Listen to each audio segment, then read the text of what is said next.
로마서 1장 16절에서부터 17절까지 말씀입니다. 신약성경 239쪽으로 되어 있습니다. 로마서 1장 16절에서 17절까지 말씀입니다.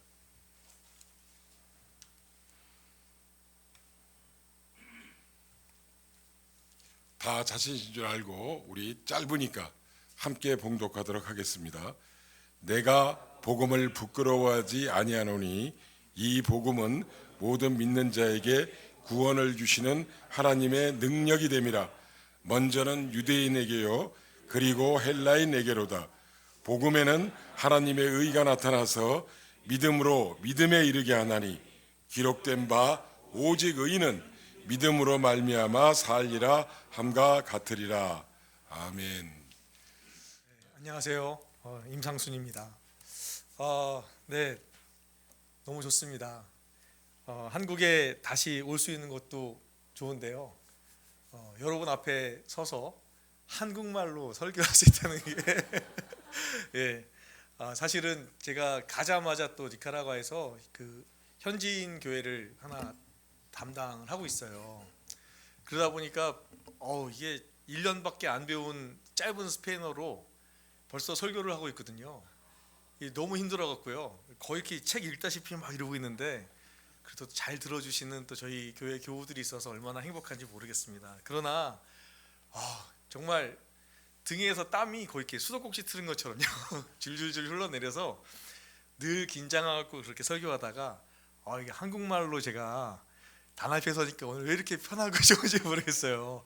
게다가 또 여러분들 또 예배 전에도 미리 인사를 나누는데 너무 익숙하고 너무 또 보고 싶었던 여러분들 한 분 한 분 뵈니까 너무 가슴이 벅차고 감사하고 또 얼마나 기쁘고 행복한지 모르겠습니다. 그래도 제가 니카라가 선교사니까 스페인어로 짧게 한번 우리 인사를 나눠볼까요? 올라? 예, 올라가 스페인어로 안녕하세요. Buenas tardes 하면 좋은 오후입니다. ¿Cómo están? 어떻게 지내십니까? 이렇게 되겠고요. Mucho gusto. Amado ustedes, estoy muy felices porque encontrarlos otra vez. 다시 만나게 되어서 제가 얼마나 행복한지 모르겠습니다. 이쯤은 제가 지금 얘기를 한 겁니다. 네, 감사합니다. 선교사로 딱 출발을 하니까요. 정말 많은 분들한테 듣는 질문이기도 했고 저 스스로도 갖고 있었던 질문 중에 하나가 뭐냐면 당신 여기 왜 왔습니까? 내가 니카라과에 왜 갔는가?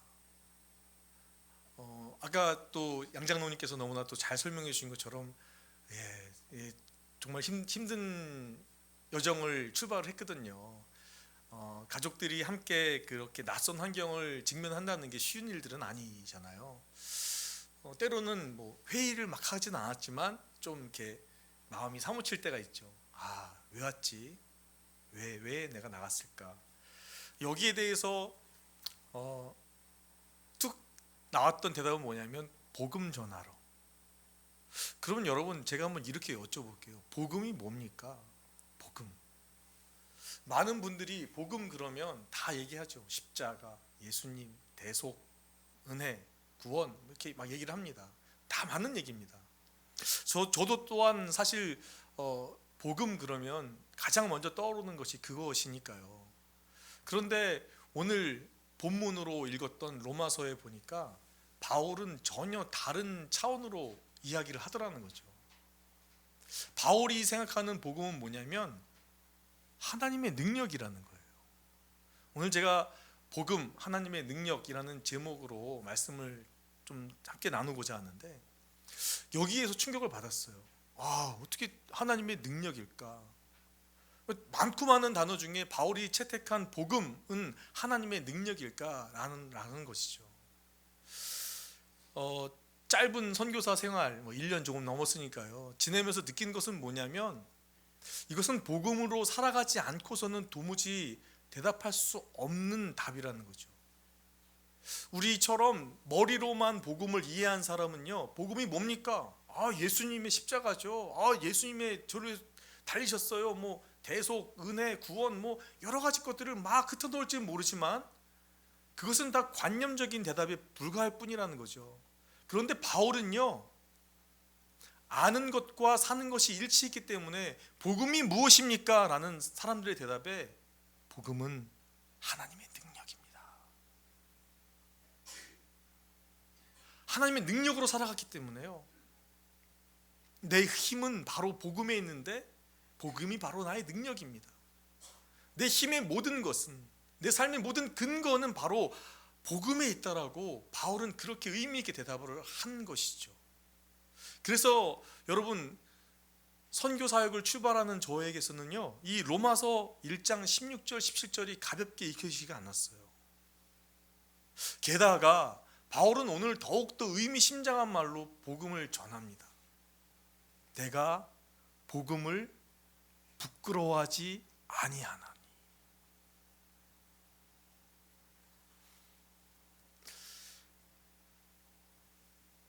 선교사로 나가서 보니까 한국교회의 빛과 그림자가 너무 명확하게 드러나잖아요. 1년간 해외에 있다 보니까 부끄러울 때가 있더라고요. 근데 그것은요, 저의 잘못된 자아의식에서 시작된 거예요. 한국교회의 교인이 부끄러운 것이 복음이 부끄러운 게 아니거든요. 복음을 전하러 간 것인지 한국교회의 십자가를, 한국교회의 제도와 형식을 전하러 간 것이 아니잖아요. 부끄러워할 이유가 아니더라는 것이죠. 알고 계시는 것처럼 한국 안에 수많은 일들이 1년 사이에 지나갔습니다.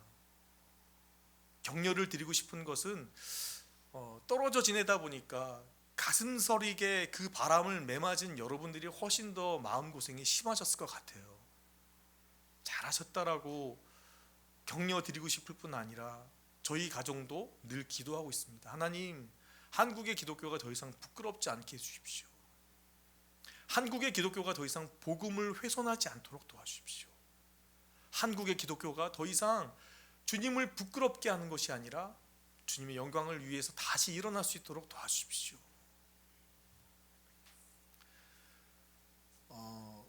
복음에 대한 것들이 선교를 시작하는, 또 선교를 해 나가야 하는 저에게는 너무 큰 숙제였습니다. 이것을 어떻게? 그런데 이 복음에 대해서는 말씀드린 것처럼 우리가 너무나 잘 알고 있어요. 머리로는요. 지식적으로는 복음은 바로 이런 것이지 너무 잘 이해하고 계시고요, 잘 깨닫고 있습니다. 그러나 사도 바울이 말했던 것처럼 나는 복음이 부끄럽지 않습니다.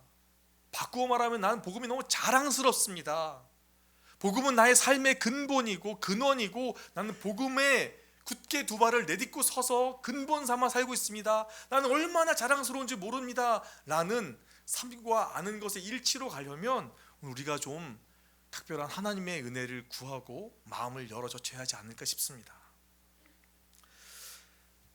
사도 바울이 복음을 자랑스러워하는 근거는 앞서 말씀드린 바와 같이 복음이 능력이기 때문에 그런 거예요. 능력. 그 능력은 뭐냐면요, 말 그대로 힘인 거예요. 능력인 겁니다. 힘.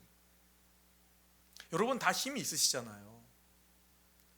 그래서 때로는 아이들에게 야, 아빠가 이 정도는 할 수 있잖아, 막 이 정도도 하시고요. 엄마가 이 정도 솜씨는 있지, 또 이렇게 하면서 여러분 다 그게 힘인 거예요. 난 이 정도 능력 있어.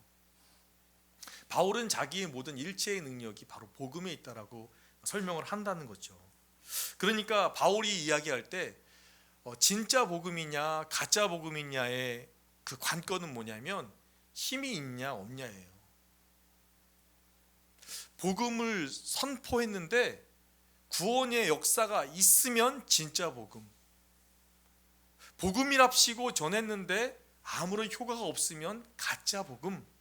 이게 쉽게 말하는 선교사 바울의 세계관인 거예요.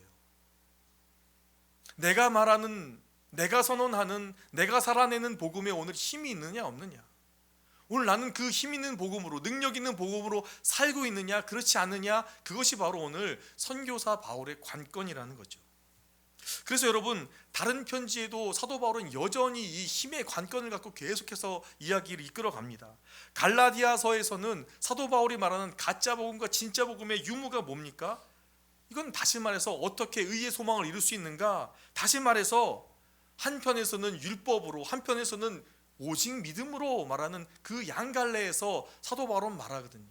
율법 따라가 봤더니 아무 능력 없더라. 내가 율법 추종자였는데 8일 만에 할례 받았고 가말리엘 문화에서 배웠던 사람인데 소용없더라. 구원이 없더라. 능력이 없더라 라고 말해요. 그런데 내가 다메섹 도상에서 그 강렬한 빛을 보고 꼬꾸라져 엎드려져 회개하며 주님의 복음을 믿기 시작했는데 나에게는 생명이 움트기 시작했고 내 삶에 엄청난 변화가 일기 시작했어요. 복음은 바로 이게 진짜입니다. 생명이 있습니다. 갈라디아의 싸움은 바로 그겁니다. 바울이 그 다음에 계속해서 이야기해 나갑니다. 이제 고린도전서에 나가서는요, 이 복음의 대항마로 뭐가 떡 드러나냐 하면 지혜가 나오는 거예요. 헬라 사람들은 지혜를 따랐으니까 최고, 지혜가 최고지. 여기에도 여지없이 바울은 말합니다. 지혜가 진짜 능력이라면 지혜로 말미암아 사람을 구원케 하는 일들이 일어나야 하는데 로고스라고 하는 바로 그것이 사람을 살리는 일들이 있었느냐? 없다라는 거죠. 오직 복음만이, 오직 우리 주 예수 그리스도의 십자가의 보혈만이 우리를 완전케 하고 영원케 하고 구원할 수 있는 능력이라고 사도 바울은 다시 이야기하는 거죠. 그래서 결국 복음의 진짜 가짜는 생명이, 능력이 있느냐 없느냐 이것이라고 사도 바울이 말합니다. 그런데 사실 여러분, 이 이야기는요, 오늘 우리의 본문 삼았던 로마서 1장만 전체를 찬찬히 읽어봐도 사도 바울의 그 이야기를 알 수 있어요. 사도 바울이 왜냐하면 1장 1절 3절에 보면 우리 주 예수 그리스도를 설명하는 대목이 나와요. 그는 육신으로는 혈통을 따라, 다윗의 혈통을 따라 났습니다. 그러나 그는 죽음에서 살아나셨습니다. 복음은 이게 진짜라는 거예요. 복음은 이게 진짜라는 거예요, 여러분. 없는 곳에서 생명이 나오는 거예요. 어둠에서 빛이 드러나는 것, 그것만이 진짜라는 거예요. 우리 주 예수 그리스도가 죽은 지 3일 만에, 장사되었던 3일 만에 다시 부활하신 이 사건이야말로 바로 복음의 능력 그 자체를 말씀하고 있다라고 사도 바울은 이미 언급한 겁니다. 그렇기 때문에 여러분, 로마서를 많이들 읽어보셨잖아요. 로마서에 보면 사도 바울이 이렇게 구약에 누구를 데려옵니까? 아브라함을요. 왜 아브라함을 데려왔는지 아세요? 로마서 3장에서 아브라함을 증거인으로 세우고 사도 바울이 쭉 증언해 나가는 진짜 이유는 뭐냐면 아브라함이야말로 바로 그 믿음을 가지고 있는 사람이거든요. 100세나 되었던 자기의 몸, 90세가 되어 아들을 도무지 양산할 수 없는 그 아내의 몸에서 하나님은 죽은 자 같은 자기들의 몸에서 생명을 태어나게 하셨기 때문에,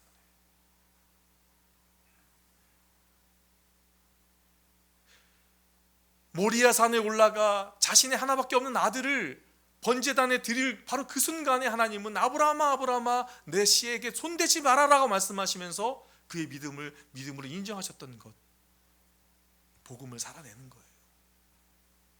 왜 모리아 산에 올라갔습니까?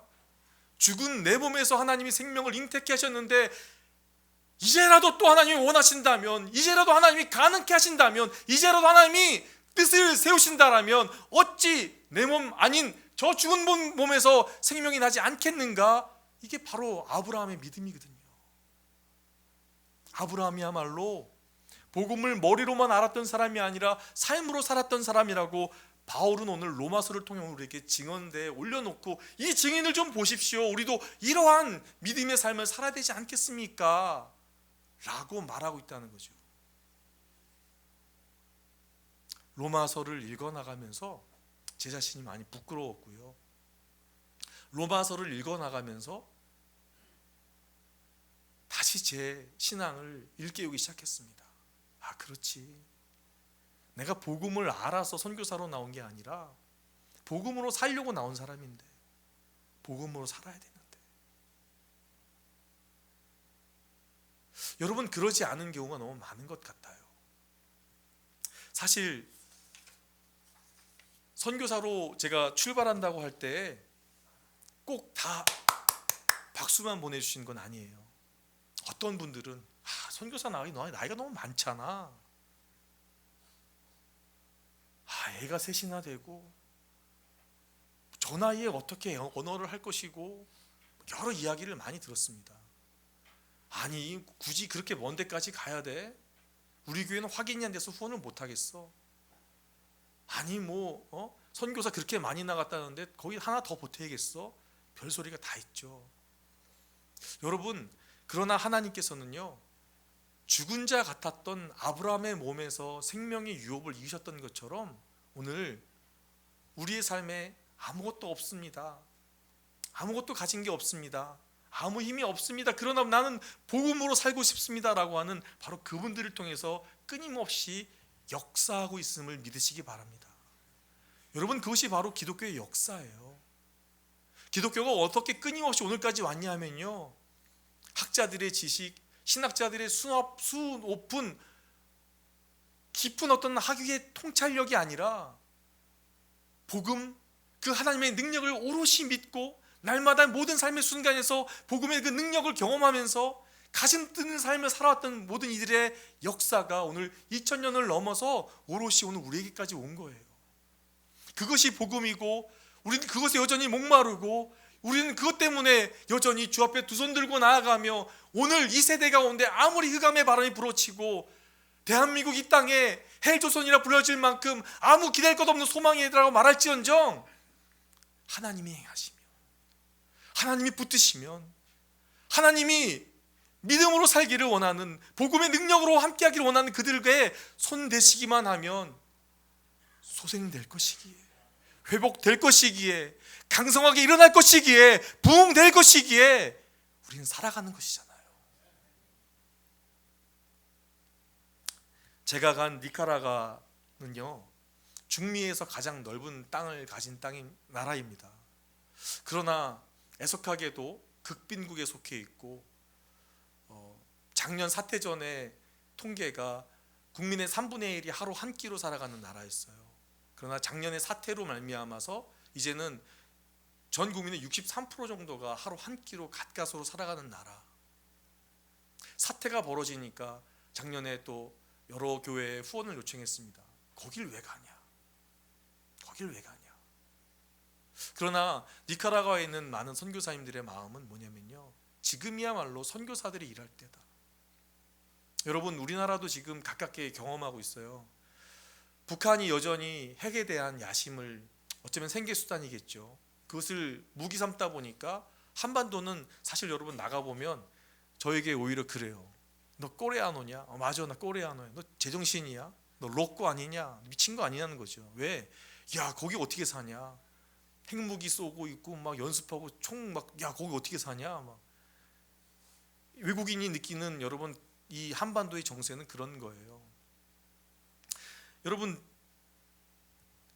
한반도에 대한 정서를 느끼는 것처럼 니카라과도 사실 상황이 그렇게 좋은 상황은 아니었어요.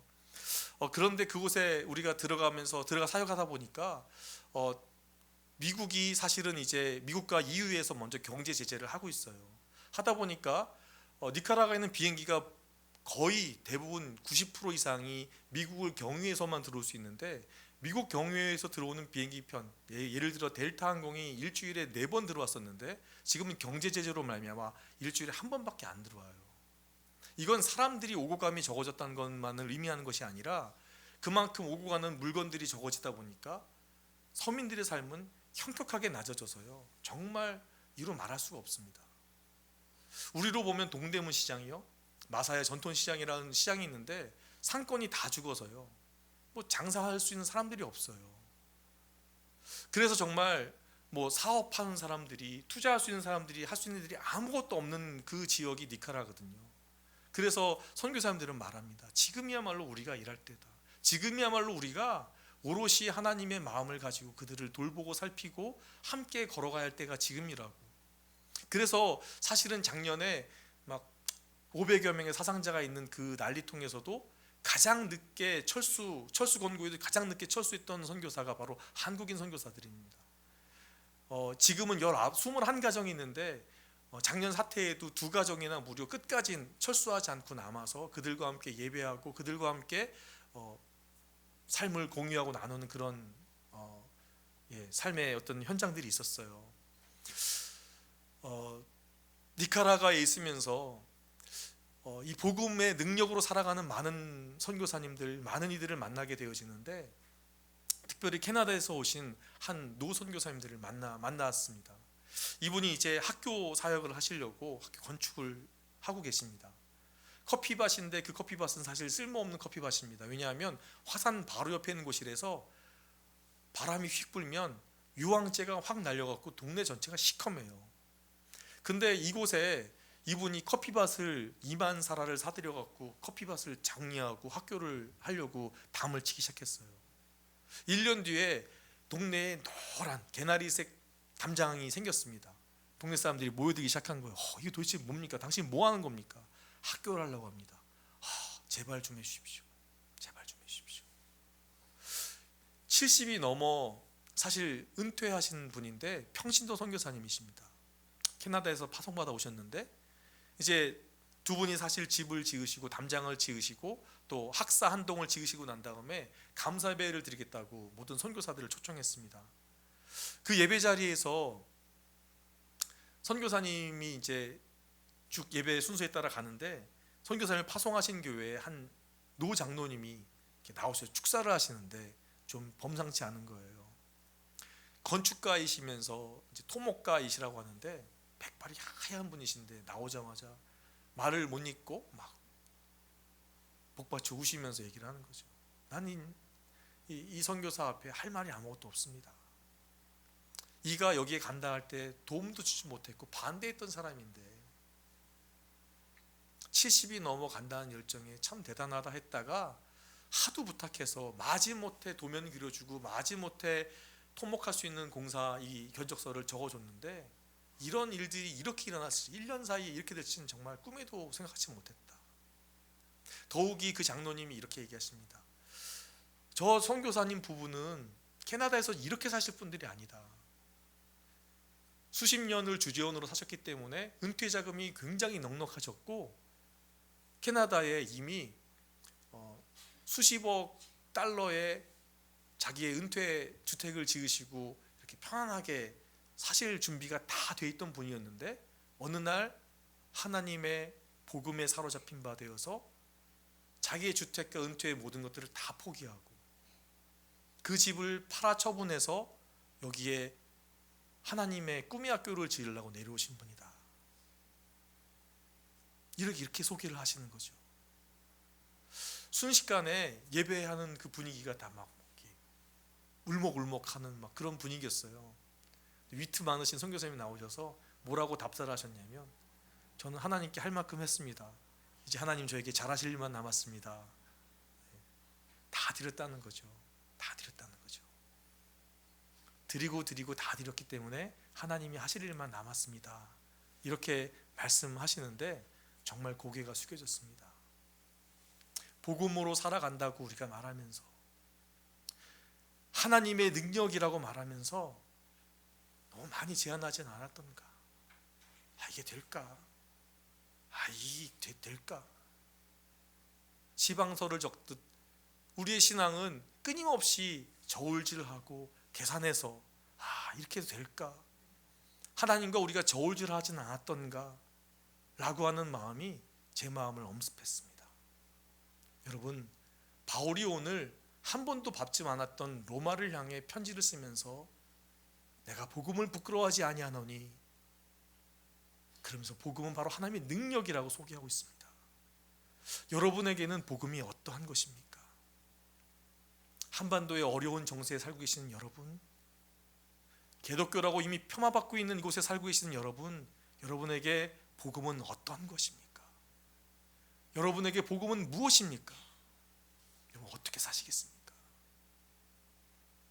이 복음이 저희 선교사들에게서만이 아니라 여러분에게서도 오늘을 살아가는 칠흑 같은 어둠 속에 있는 안개와 같은 이 땅을 밟아 살아가는 우리 모두에게도 여전히 하나님의 능력이 되어서 죽은 것 같은 우리 몸에서 새로운 생명이 잉태되어지듯 여러분의 삶에 생명의 아름다운 것들이 잉태되어지고 열매 맺혀지시기를 예수 그리스도의 이름으로 축원합니다. 사랑하는 여러분, 사실은 제가 무려 4페이지나 설교를 써갖고 왔어요. 제가 정상적으로 한다면 훨씬 더 지금 막 PC를 내서 달려야 되는데 그럴 마음이 사라졌습니다. 설교를 대충 하겠다는 것은 아니고요. 이 정도 마음을 나누고 저희가 선교 보고 영상을 하나 준비한 게 있어요. 이 영상 함께 좀 보시고 그러고 나서 허락하신다면 잠깐 우리 여러분들의 그 뜨거운 마음을 모아서 함께 우리가 또 세상을 향해 선교사들을 향해 또 여러분 준비되어야 할 많은 여러분의 사역들을 위해서 함께 좀 잠깐 기도하는 시간 갖고 그리고 제가 좀 내려가고자 합니다. 괜찮으실까요? 네, 영상 잠깐 보시겠습니다.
사실은 정들었던 나라와 가족들을 갑작스럽게 떠나야 한 것이 많이 어렵고 힘든 일이었지만 또 점점 성교를 해가고 언어를 배워가면서 점점 괜찮아지는 것 같고 가나다가 말해서 한국에 할머니 할아버지와 이모들과 같이 살고 싶긴 했었는데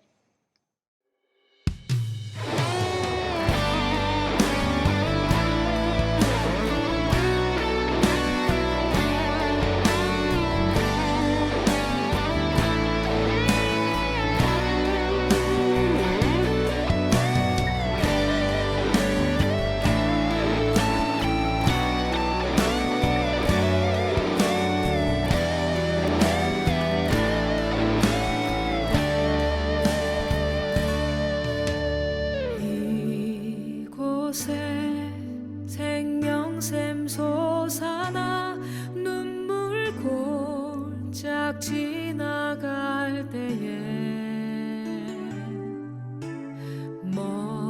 머잖아 열매 맺히고 웃음소리 넘쳐나리라.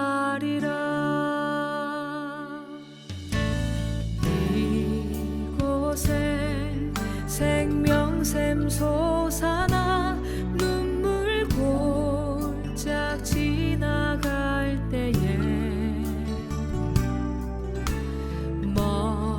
머잖아. 솔직히 힘들기도 했고 많이 두려웠었는데 코스타리카에서도 힘든 언어 생활을 또 겪고 밤에도 몰래 가끔씩 울고 그렇게 포기하려고 하는 생각도 있었지만 니카라과로 와보니까 또 니카라과의 힘든 여러 가지가 보이고 또 우리가 이 니카라과 땅에 왜 필요한지도 그런 여러 가지를 알게 됐고 성교와 조금 더 친근해지고 가까워진 느낌 그런 느낌도 많이 들었을 뿐더러 앞으로 하나님께서 준비하실 그런 길들이 정말 기대가 많이 됩니다. 화이팅!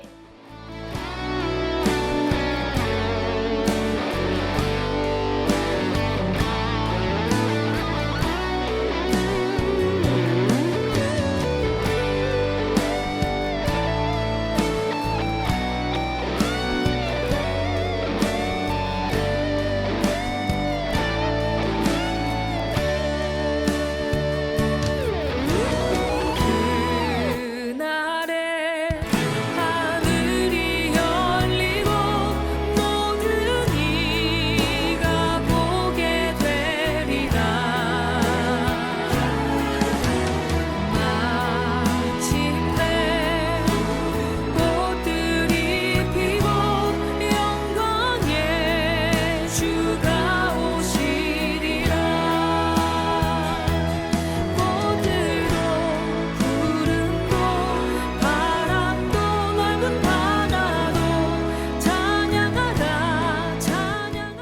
마약과이고 빈민가 그리고 경찰들이 들어가는 것도 꺼려진다는 그 지역에 가서 조금은 갑작스럽게 예수 그리스도 교회를 섬기게 되었고 그 지역의 아이들은 조금 거칠지 않을까라는 막연한 그런 두려움이 조금 있었고 그 아이들에게 어떻게 다가가야 될까라는 생각을 했던 것이 사실인데 우리의 생각이 편견이었다는 것을 아이들이 확인시켜 주듯이 아이들은 너무나 순수하고 예쁘고 사랑스러운 아이들이었습니다. 아이들이 위험에 노출되어 있고 도움을 받을 수도 없고 방치되어 있는 것이 너무나 당연한 그 아이들의 삶을 보면서 하나님을 향한 많은 물음과 또 간절한 기도가 제 안에 채워지는 것을 경험하게 되었습니다.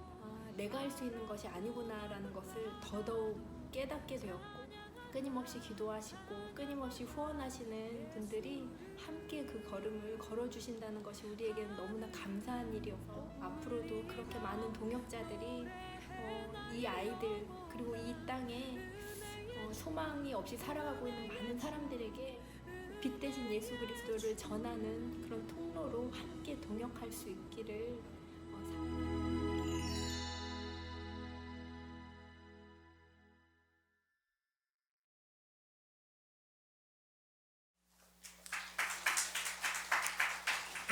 예, 감사합니다. 몇 가지 좀 기도 제목을 함께 나누고자 합니다. 보셨던 것처럼 저희 그 통합교단 안에 그 4명의 선교사님들이 계신데 한 선교사님이 좀 그 정년을 마치시고 은퇴하시는 바람에 이동하다 보니까 이동하는 그 과정 속에서 제가 본의 아니게 1년밖에 안 됐는데 작은 교회를 하나 맡게 되었습니다. 이것은 아까 설명했던 것처럼 마약 빈민가에 세워진 아주 작은 교회인데요. 현재 4가정의 어른 가정들이 출석을 하고 있고 또 한 27명 정도의 어린이들이 나오고 있는데 그 이유는 그만큼 방치된 곳이다 보니까 교회에서 뭘 한다라고 하면 아이들이 많이 나오고 있어요. 아이들을 위한 사역들이 더 활발하게 전개되어야 할 필요가 있는 그런 지역인데 교회 그리고 무엇보다도 제가 또 목사로서 설교만이 아니라 많은 소통이 필요한데 저희 가족 모두가 다 언어가 잘 준비되어야 될 것 같습니다. 그래서 교회와 언어를 위해서 또 뿐만 아니라 사실 이번에 저희 가족이 5명이 다 들어왔던 이유 중에 하나는 선교 보고를 위한 것도 있지만 또 한 가지는 건강에 문제가 좀 있었습니다. 저희 둘째가 워낙 이제 치료받고 있었던 걸 알고 계셨을 텐데 치료를 6개월간 중단하다 보니까 또 좀 문제가 생겨서 검사를 급히 받고 다시 치료를 시작하게 되었는데요. 아이의 치료를 위해서 또 큰 녀석도 좀 사춘기 때 나가다 보니까 조금 몸이 힘들어서 검진이 필요한 상황이었어요. 그래서 또 여러 가지 또 상황들이 접하게 되어져서 또 병원에 연락을 드리고 또 찾아오게 되었고요. 아내도 어지러움 때문에 지금 해결이 안 돼서 계속해서 지금 병원에서 다니면서 치료를 받고 있어요. 추측하는 것은 병원에서 아마 현운성 편두통, 그래서 그 어지러움증이 그런 원인이 되지 않겠는가 해서 약물 조절을 하고 있는데요. 아내를 위해서도 좀 기도가 많이 필요하고요. 저도 어깨가 좀 굉장히 좀 불편해 갖고 아파서 참고 지내다가 진통제만 한 3개월 먹었던 것 같아요. 근데 와서 이렇게 이번에 초음파 사진을 찍어봤더니 이제 어깨 많은 부분이 좀 파열이 되어지고 또 좀 좋지 않은 이유가 많이 있어서 뭐 병원들마다 진단하시기로는 치료를 위해서는 최소 6개월, 3개월이 필요하다. 근데 이제 어디 병원 잘 안 받아주는 상황이었는데요. 지난 한 열흘 전에 또 믿음 재활 의원이라고 또 믿음 가지고 계신 서울대 출신의 좋은 또 의사 선생님을 만나 뵙고, 이분이 의학으로는 설명되지 않는 1%를 위해서 자기가 헌신하겠다고 그래서 치료를 돕고 계시는데 출국 전에 아무튼 또 잘 해결이 되었으면 좋겠습니다. 건강 위해서 기도해 주셨으면 좋겠고요. 더불어서 니카라과에 여러 상황들이 많이 있는데 2021년에 대통령 선거를 앞두고 있습니다. 독재자는 더욱더 자기의 그 독재를 유지하기 위해서 지금 더 말도 되지 않는 여러 가지 전횡들을 저지르고 있는데, 니카라과의 경제적, 정치적인 상황들이 잘 안정되어지고 복음, 그 하나님의 능력이 곳곳마다 잘 선포될 수 있도록 여러분 위해서 기도해 주시기를 부탁드리겠습니다. 우리 시간에 여러분 잠깐 기도하시겠습니다.